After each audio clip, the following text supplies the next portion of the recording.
السلام عليكم ورحمة الله. أعوذ بالله من الشيطان الرجيم. بسم الله الرحمن الرحيم. الحمد لله رب العالمين بارئ الخلائق أجمعين باعث الأنبياء والمرسلين ثم الصلاة والسلام على أشرف الأنبياء والمرسلين خاتم النبيين شفيع المذنبين رحمة للعالمين مولانا وسيدنا أبي القاسم محمد الله وعلى آله الطيبين الطاهرين لا سيما بقية الله في الأرض مولانا حجة ابن الحسن عجل الله تعالى فرجه الشريف. اللهم صل ولعنة الله على أعدائهم أجمعين من الآن إلى قيام يوم الدين.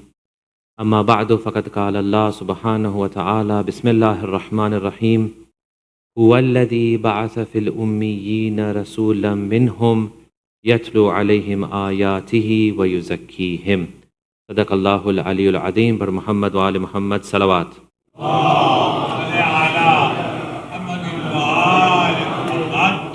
Respected elders, brothers and sisters, tonight actually we are marking two occasions on the same night, but two occasions in history. One is the Mi'raj of the Holy Prophet, where Allah subhanahu wa ta'ala took him to a point where no other creature has gone before, to the utmost closeness with Allah, that even the angel Jibreel could not surpass that point, but the Holy Prophet could surpass. One is Mi'raj, and the other one, which perhaps in our communities we don't mark as much, but in the ahadith of Ahlul-bayt and in the writings of the ulama, this is more mentioned, is the bi'sat of Rasulullah. We have two things. Number one, we have the Mi'raj of the Holy Prophet, which is sometimes referred to as Isra wal Mi'raj. What is Isra? Very simple. The Holy Prophet's journey, what we call Mi'raj, was in two parts. One was Isra, that means the night journey from Masjidul Haram to Masjidul Aqsa. That was the earthly journey, which was done in super quick time, not in normal human time. So that was one miraculous event. Subhanalladhi asra bi'abdihi, as we recite in Surah Isra.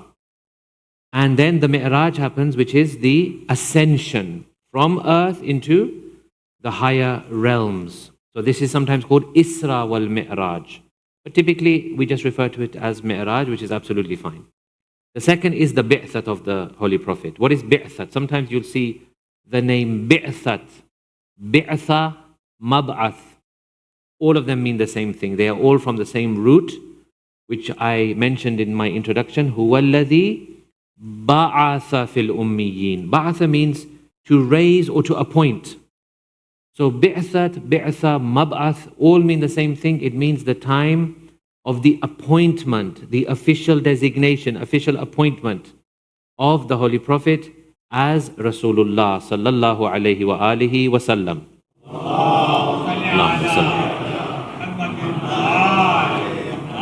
In other words, from that point on, he was commanded, now openly declare your prophethood. From now on, you can openly go out and start preaching. From now on, openly start to declare the verses of the Holy Quran, which are being revealed to you. So whichever way you look at it, tonight is all about the blessed Prophet of Islam. Whether you say Mi'raj, whether you say Mab'ath, it is all about the blessed personality of the Holy Prophet of Islam. This links very well into our theme of spirituality, which we will talk about for a few minutes inshallah, with your support and a loud salawat ala Muhammad wa ali Muhammad.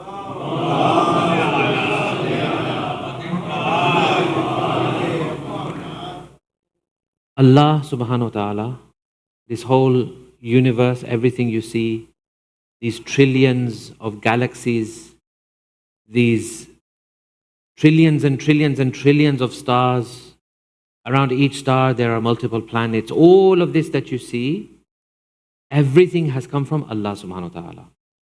Every human, every interaction, every mineral element, every atom, every neutron, electron, everything has come from Allah subhanahu wa ta'ala. There is no other source of the existence of anything.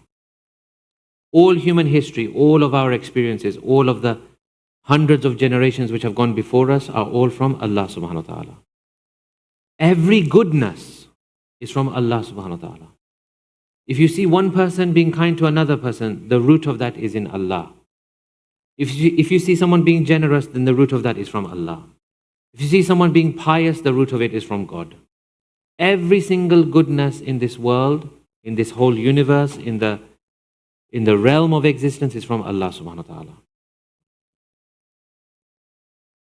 And hence, every person has the opportunity to have an interaction and encounter with Allah. Every single person has the opportunity, every creation, every single human being has the opportunity to have an interaction or encounter with Allah subhanahu wa ta'ala. This depends on two things. Number one, it depends on our will. Some people will never, can you believe it? It's sad, isn't it, when you think about it, that some people will be born and they will die never having even once really addressed Allah or God, divine, some kind of divine being. They will never have addressed God. Imagine the emptiness of that existence. So every person has the opportunity to interact and encounter with God. So number one, you need free will. You have to want it. You have to do it because God has given you free will. And number two, the other thing that it depends upon is your capacity. How much capacity do you have? The more capacity you have, the more encounter you will have, the more rich experience you will have with God. The amount of capacity which you build, this is what we're doing in this life, we're building our capacity. The more capacity of your heart you can expand, you can make your heart very forbearing, for example, forgiving, for example. Some people say, why should I forgive? Let him go to hell. Okay, fine. But if you forgive, your heart increases. Why should I be patient? Who cares? No, you should care because your heart will increase, your forbearance will increase, your zarfiyat, your capacity will increase. There was a kind of mystical man, a holy man in the past. A holy man who would hang around outside this village. And, I don't know, people don't like holy men, I guess. They see them as like a parasite or, a beggar. But it's not like that. People, they choose the path of spirituality. They don't really care what people think of them. It's other people, they feel threatened, I guess. When someone is a good person amongst you, then sometimes we feel threatened because we're not that good. So what do? We try to put that person down. That's a separate discussion. So this holy man, he was hanging around outside this village, minding his own business. The people of this village, they got annoyed. So they started to, abuse him and swear at him and put him down and, even like beat him and try to run him out of town. So, he got upset and he went to his teacher and he said, this is what's happening. I'm trying to choose the path of God and people are just abusing me and swearing at me. So the teacher said, Daryaya faravan nashavatire besang. The teacher said, let me give you an example first. So you have a tank of water, right? Like a fish tank or a fish bowl, right? Small amount of water. So if you put a stone in there or a rock in there, let's say you put a black rock or a black stone or a blue stone, then you see that kind of blue tinge, that blue color, you can see it in the rest of the water, right? It reflects and that kind of thing. So the teacher says to him, Daryaya faravan nashavatire besang. A big river or a big lake doesn't get darkened by a stone falling into it. Arif ke beranjad tunuk ab hast hanuz. A so-called holy man, if he gets annoyed at the people's treatment, he's still a puddle on the floor. He's not very deep. In other words, when your heart is expanded, when your forbearance level are broad, then you don't get affected by these things. Some people say, but how can I put up with my, for example, in-laws? Or how can I put up with some members of the community? But how can, Baba, at the end of the day, the worst thing about this world is the people in this world. You're never going to get away from the people. If everyone was like Allah subhanahu wa ta'ala, then life would be very simple. But we have to deal with people. Now it's up to you. Do you think you're going to be able to go and change every single person? Of course not. So better you just change yourself. That's the easiest thing to do. So depending on your capacity, you have an encounter with God. Depending on your capacity, that's how you interact with Allah. The more you build your capacity, the more you can work on yourself, your ethics, your heart, your purity, your cleanliness, your mind, your thoughts, your actions, the more Allah subhanahu wa ta'ala can interact with you and encounter you. The person in the entire human history who had the most level of capacity, and therefore he had the most amazing encounter with Allah, was the Holy Prophet sallallahu alayhi wa alihi wa sallam.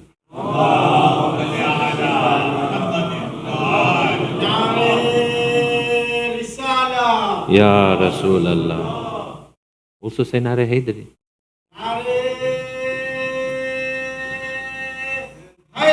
Ya Ali. Muhammad and Ali are never separated. Where there is Risalat, there has to be Imamat. Where there is Nare Risalat, there has to be Nare Haydari. Remember this. Allahumma salli ala Muhammad wa ali Muhammad. Our encounter with God, our interaction with God will definitely depend upon our capacity of the heart. How do we expand the capacity of the heart? How do we work on ourselves? Azizan, there are basically fundamentally two ways. There are basically two ways. There is no magic pill. There is no magic formula. There is nothing to say that, okay, Haya, build a school and that's it, job done and you'll be okay. There is nothing to say that, okay, just serve people and you'll be all right. There is nothing that, for example, I just pray namaz-e-shab and that's it, job done. It's not like that. There is no shortcut, there is no magic formula, there is no magic pill. There's nothing like that. It comes down to two things, essentially two things. Number one, ridding yourself of vices and evil. You tell me, Zat la yatanaha, Allah subhanahu wa ta'ala, the unlimited, merciful Lord, can He exist in a heart full of evil and malice? Can He exist in a heart which is polluted, full of malice, full of evil, full of baggage and grudges and hatreds and selfishness and jealousy and whatever else there is? He cannot. That is not the place for God. That is not the place for the angels of God. So the first fundamental thing is to rid ourselves of malice and evil.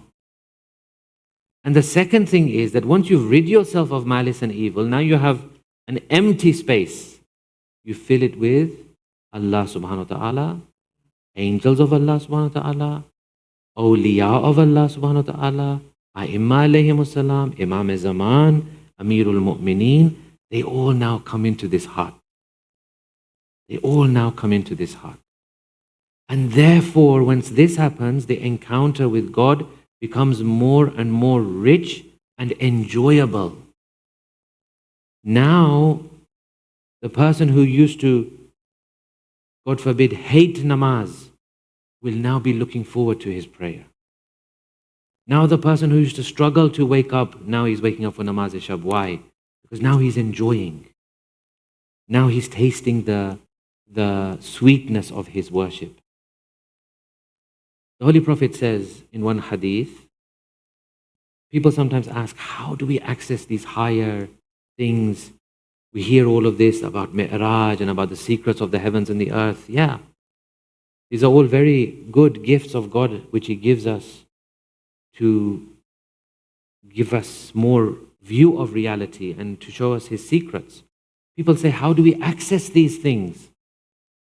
One saying from the beloved Prophet of Islam, he says, غَضُّوا أبصاركم ترون العجائب. I don't know how we can do justice to this hadith. He says, lower your eyes to what Allah has forbidden, and then they will see wonders. غضوا أبصاركم ترون العجائب. Lower your eyes. If your eyes are polluted, what will they see? They will see the beauty of God. They will see the beauty of the angels. Impossible.